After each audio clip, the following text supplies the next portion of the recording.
ইসলামী জ্ঞান সাধনার এক অনন্য প্রতিষ্ঠান মদিনা ইসলামিক বিশ্ববিদ্যালয়। এটি সৌদি আরবের মদিনায় অবস্থিত একটি পাবলিক বিশ্ববিদ্যালয়। 1961 সালে সৌদি সরকারের একটি রাজকীয় ফরমানের মাধ্যমে মদিনা ইসলামিক বিশ্ববিদ্যালয় প্রতিষ্ঠিত হয়েছিল। মদিনা বিশ্ববিদ্যালয়ের কলেজ অফ শরিয়াতে ইসলামিক আইন বিষয়ে পাঠদানের মাধ্যমে বিশ্ববিদ্যালয়ের কার্যক্রম শুরু হয়েছিল। বর্তমানে মদিনা বিশ্ববিদ্যালয়ে 8টি পৃথক স্কুলের অধীনে বিশ্ববিদ্যালয়ের শিক্ষা কার্যক্রম পরিচালনা করা হয়। এর মধ্যে রয়েছে কুরআন, হাদিস, শরিয়া, দাওয়া এবং আরবি ভাষা শিক্ষা বিষয়ক পড়াশোনা। এই বিশ্ববিদ্যালয় থেকে স্নাতক, স্নাতকোত্তর ও ডক্টরেট এই 3 শ্রেণীতে শিক্ষাদান ও ডিগ্রি প্রদান করা হয়। মদিনা বিশ্ববিদ্যালয়ে শুধুমাত্র মুসলিম পুরুষ শিক্ষার্থীরাই শিক্ষা গ্রহণ করতে পারে। পৃথিবীর প্রায় সকল দেশের 6 থেকে 7,000 শিক্ষার্থী বিশ্ববিদ্যালয়টিতে লেখাপড়া করেন। যে কোনো মুসলিম ব্যক্তি স্কলারশিপ প্রোগ্রামের মাধ্যমে এই বিশ্ববিদ্যালয়ে ভর্তি হতে পারবেন। মদিনা বিশ্ববিদ্যালয় এর সকল শিক্ষার্থীর আনুষঙ্গিক ব্যয়ভার বহন করে। আরব বিশ্বে বিশ্ববিদ্যালয়টির র্যাঙ্কিং 80 থেকে 90-এর মধ্যে ওঠানামা করে এবং সমগ্র বিশ্বে মদিনা বিশ্ববিদ্যালয়ের র্যাঙ্কিং 800-র কাছাকাছি। এই বিশ্ববিদ্যালয়ের লাইব্রেরি অত্যন্ত সমৃদ্ধ। এখানে 1.5 লক্ষেরও বেশি বই আছে। এছাড়াও এই লাইব্রেরিতে বহু প্রাচীন পাণ্ডুলিপি রয়েছে, যা ডিজিটালি কনভার্ট করা হচ্ছে। প্রতিদিন আসর থেকে ঈশার নামাজের সময় ছাত্রদের মসজিদে নববীতে যাওয়া আসার জন্য বিশ্ববিদ্যালয়ের পক্ষ থেকে বাস সার্ভিস প্রদান করা হয়।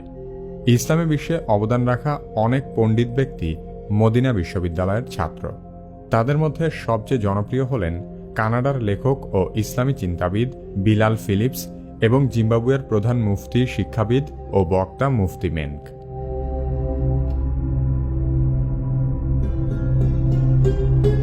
মদিনা বিশ্ববিদ্যালয় ওয়াহাবি সালাফিবাদী ধর্মতত্ত্ব প্রচার করে।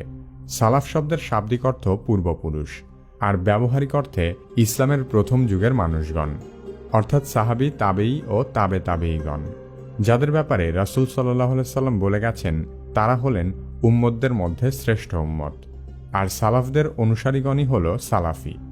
ইসলামের প্রথম 3 যুগের মানুষ ইসলামকে যেভাবে বুঝতেন আর পালন করতেন, হুবহু তাদের মতো করে ইসলাম বোঝা আর পালন করাকে সালাফিবাদ বলা হয়।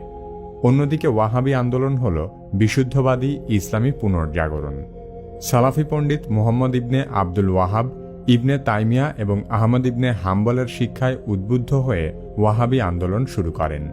এই মতবাদে বিশ্বাসীরা ইসলামের মূলধারা থেকে বিচ্যুতদেরকে কোরআন ও হাদিসের বর্ণিত পথে ফিরিয়ে নিয়ে যেতে চায়। মদিনা বিশ্ববিদ্যালয় সালাফি ও ওয়াহাবি মতাদর্শ ধারণ করে এবং বিশ্বজুড়ে সালাফিবাদী পণ্ডিত ও প্রচারকদের পৃষ্ঠপোষকতায় গুরুত্বপূর্ণ ভূমিকা পালন করে। ইসলামী শিক্ষা প্রসারের আরেকটি বিখ্যাত প্রতিষ্ঠান মিশরের আল আজহার বিশ্ববিদ্যালয়। আল আজহার বিশ্বের দ্বিতীয় সর্বপ্রাচীন বিশ্ববিদ্যালয়। 972 সালে কুরআন এবং ইসলামী আইন শিক্ষার উদ্দেশ্যে প্রতিষ্ঠিত হলেও পরবর্তীতে ধর্মনিরপেক্ষ বহু বিষয় আল আজহার বিশ্ববিদ্যালয়ের পাঠ্যক্রমে যুক্ত হয়েছে।